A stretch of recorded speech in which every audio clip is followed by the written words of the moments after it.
Cricket has given many superstars to the world, but only one in history deserved the right to be called true cricketing legend. A player whose shots left bowlers in despair. A man who made sport a religion of India. We are talking about Sachin Tendulkar. This is his story of giving us unforgivable memories and walking out of the pavilion for the final time in 2013. Yeah. That sounds like a real hero. Watch this video till the end because this is the journey of a man, a myth, and a legend. Master Blaster of India. In cricket, the name Sachin Tendulkar is taken with utmost respect. He was a phenomena. In the late 1990s, when cricket was a religion in India, Sachin emerged as its undisputed god. The year 1998 was a testament to his greatness. Despite being 5'5" physically, Sachin's fearless strokes led India to victory against Australia in the 1998 Coca-Cola Cup. His scoring of 143 runs in that match earned him the title Sultan of Sharjah. As time marched on, Sachin's bat kept playing magical tunes. In 2003, during the Cricket World Cup, he displayed sheer class, scoring a whopping 673 runs in 11 matches. Just fantabulous. The year 2010 witnessed another remarkable feat when Sachin achieved the unthinkable, scoring the first ever double century in an ODI against South Africa. And don't mistake that his ability was only limited to ODIs. Nope. In Test cricket, he scored a staggering 15,921 runs. Yes, you heard it right, including 51 centuries. His masterful 241 not out against Australia in Sydney was pure artistry. Wow, that's great. During his illustrious career, Sachin was awarded the Man of the Match award a remarkable 63 times, a record that still stands tall. So, if you are not a cricket frenzy, allow us to tell you about who Sachin Tendulkar is. A god was born. In the vibrant city of Mumbai, on the 24th of April 1973, a bright young boy came into this world. Sachin's affair with cricket began at the age of 11 when his elder brother Ajit introduced him to the sport. Ajit recognized Sachin's extraordinary talent. He enrolled Sachin in the coaching school run by Ramakant Achrekar. This is the very place where the seeds of Sachin's remarkable cricketing journey were sown. Sachin was just 16 and he made his debut for the Indian cricket team against Pakistan in the year 1989. His bold and fearless batting against formidable bowlers like Wasim Akram and Waqar Younis captured everyone's attention. Soon, the cricketing world took notice of his immense potential. His technique, temperament, and insatiable hunger for runs made him a standout performer. What made Sachin even more special was his ability to handle immense pressure. He carried the aspirations of every Indian and rose whenever he was needed the most. Calling Sachin Tendulkar just a cricketer would be an insult to billions. He's been an emotion, a symbol of hope and perseverance. Sachin Tendulkar's journey from a young boy in Mumbai to the god of cricket is a testament to the power of dreams and the impact of sheer determination. Failures in the past. For India, cricket was a passion that flowed through the veins of every Indian. But despite this, India had not managed to win the trophy. It was 1975 when the first ever World Cup was held. India also participated in this exciting tournament. From the beginning, England and New Zealand dominated India in their matches. Consequently, India's journey ended during the group stage. India made it to the semi-finals in the World Cup of 1979. But there, they faced the mighty West Indies, who were the champions. India was unable to fight the intense pace attack of the West Indian bowlers and was defeated. The story changed in 1983 when India carried the World Cup under the captaincy of the Haryana Hurricane, Kapil Dev. The team created a history by beating all odds. But later, India faced a series of disappointments. In 1987, they advanced to the semi-finals but faced a defeat by England. 3 years afterward, they failed to go beyond the initial round-robin stage. India reached the semi-finals again in 1996, but Sri Lanka defeated them. The 2003 World Cup brought another challenging period as Australia defeated India in the finals.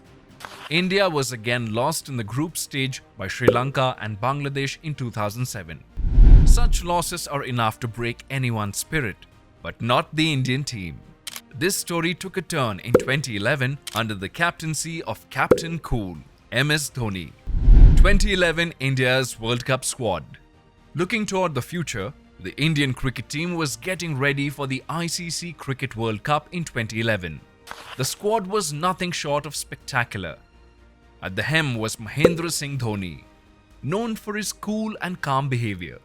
More than a captain, he was a leader who could make decisions under pressure that would leave everyone in awe. Let's talk about the batting strength.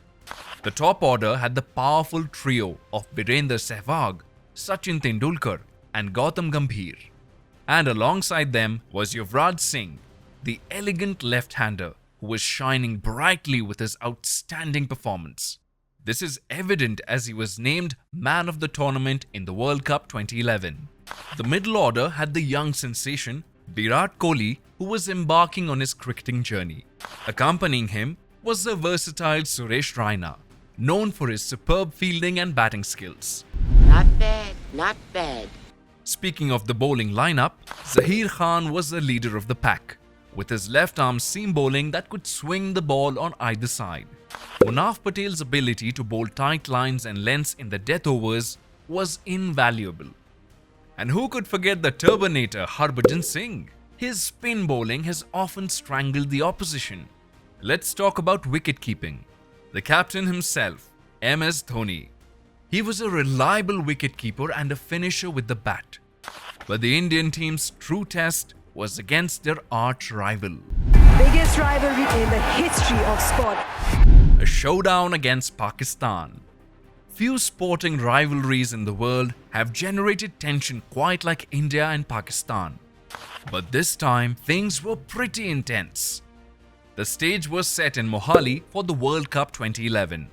As the sun kissed the field, India took the bat first on what seemed like a promising wicket. But Pakistan's left-arm bowler, Wahab Riaz, had other plans. He unleashed one of the fastest spells ever seen in 50-over cricket, sending the likes of Sehwag, Virat and Yuvraj Singh back to the pavilion. At the halfway mark, India stood at a scary 141 for 4. Amid this, Sachin Tendulkar stood tall. He seized the opportunity, capitalizing on 4 lives granted by Pakistan's fielders. Because of that, he managed to score 85 runs in 115 balls. This score played a huge role in holding the innings together. Later, thanks to Suresh Raina's 36 runs, the team completed at 260 for 9. Pakistan's openers Kamran Akmal and Mohammad Hafiz began with a solid 44-run partnership before Akmal fell prey to a cunning Zaheer knuckleball. All of Pakistan's top 6 batsmen showed promise, but none managed to cross the finish line. India continued to pluck wickets at regular intervals. As Pakistan lost their 9th wicket with the score at 231, they found themselves lagging behind the required run rate. In the end, India extended their unbeaten record against Pakistan and booked a ticket to the World Cup 2011 final against Sri Lanka. But who would have thought that this was the last time that the Indian cricket fans would see Sachin Tendulkar playing for the final time? Not me, not here. A final goodbye. On a night in April 2011 in Mumbai, something magical happened that made every Indian cricket lover's heart dance with joy. Think of a packed Wankhede Stadium, the air filled with anticipation and excitement. Leading the charge was the fearless MS Dhoni, with a determination that could move mountains. India's men in blue were on a mission to win this World Cup 2011 final after a whopping 28-year wait. Yes, 28 long years. See, the last time India tasted World Cup glory was way back in 1983, under the captaincy of the legendary Kapil Dev. But this night became history as MS Dhoni and his brother-in-arms won the World Cup 2011 final. This was an extraordinary moment for Sachin, and it held two very special reasons. Tell me a bit about what happened. Firstly, his dream of bringing a World Cup victory home for India had become a reality. Secondly, this marked his final appearance in front of passionate Indian cricket fans. The god of cricket said goodbye to the sport he had cherished for over 2 decades. Sachin announced that his last farewell ODI match would be against the West Indies. In 2013, as the sun painted the sky above the Wankhede Stadium, the entire Indian team lined up in a heartfelt gesture to honor their beloved teammate. The giant screen in the stadium flashed the words, "Legends never retire," and the cameras turned to his family. His family was deeply moved by the moment, and their hearts were brimming with pride and emotion. For Sachin himself, it was unreal to grasp that his glorious run had come full circle at the very venue where it had all begun. The Wankhede Stadium echoed with chants of Tears filled Sachin Tendulkar's eyes as he talked to the loving crowd present in the stadium. He started by saying, "Sachin, Sachin will echo in my ears till I stop breathing." His fellow players raised him high on their shoulders, parading him around the stadium one final time, a fitting tribute to a champion. As the farewell ODI match ended, he leaned down and touched the field, thanking the ground that had seen all his highs and lows. With that touch, he closed a chapter of cricketing history. With this, tell us in the comment section below what is your favorite match of Sachin Tendulkar. Don't forget to like, share and subscribe to our channel for more memorable stories.